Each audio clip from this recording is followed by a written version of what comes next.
Assalamualaikum warahmatullahi wabarakatuh. Nama saya Karina Ramadhani, NIM 234111058, ingin mempresentasikan tugas dari Pak Galih, mata kuliah HKI dan fleksibilitas, yaitu analisa kasus Google versus Oracle. Sebelumnya saya ingin menyampaikan sebuah pantun terlebih dahulu. Naik delman menuju alun-alun. Cakep. Jangan lupa mampir ke pasar ikan. Cakep.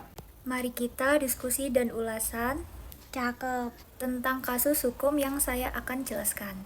Cakep. Jadi, kasus Google versus Oracle adalah salah satu perkara hak cipta perangkat lunak paling bersejarah di era digital. Di sini saya akan menjelaskan kasus tersebut menggunakan PowerPoint. Yang pertama adalah latar belakang. Kasus ini sangat penting karena menyentuh persoalan mendasar, yaitu bagaimana hukum hak cipta bisa mengatur penggunaan teknologi tanpa menjadi penghambat inovasi.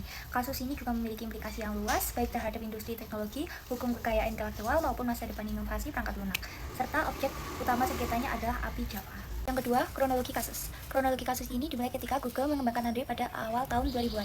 Google menggunakan sebagian kode API Java, yaitu sekitar 11.000 baris dari total 2,8 juta baris.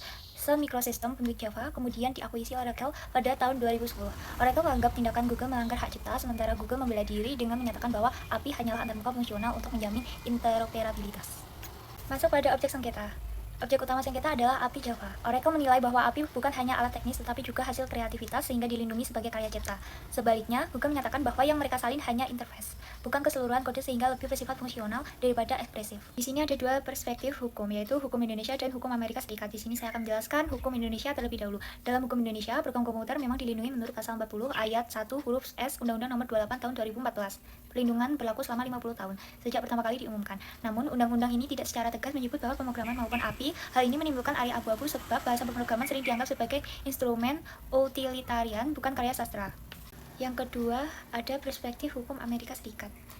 Di Amerika Serikat, program komputer dimasukkan ke dalam kategori literary works. Berdasarkan US Copyright Act tahun 1976, perlindungan ini hanya berlaku pada ekspresi berupa source code dari objek code, tidak pada ide, prosedur, atau metode. Hal ini sejalan dengan konvensi Berne dan TRIPS Agreement. Karena itu, API memang bisa dianggap dilindungi, tetapi penggunaannya harus dilihat dari doktrin fair use. Pada tahun 2021, Mahkamah Agung Amerika Serikat memutuskan bahwa penggunaan API oleh Google termasuk kategori fair use. Pengadilan menilai penggunaan tersebut transformatif. Dan tentunya kasus ini menimbulkan dampak.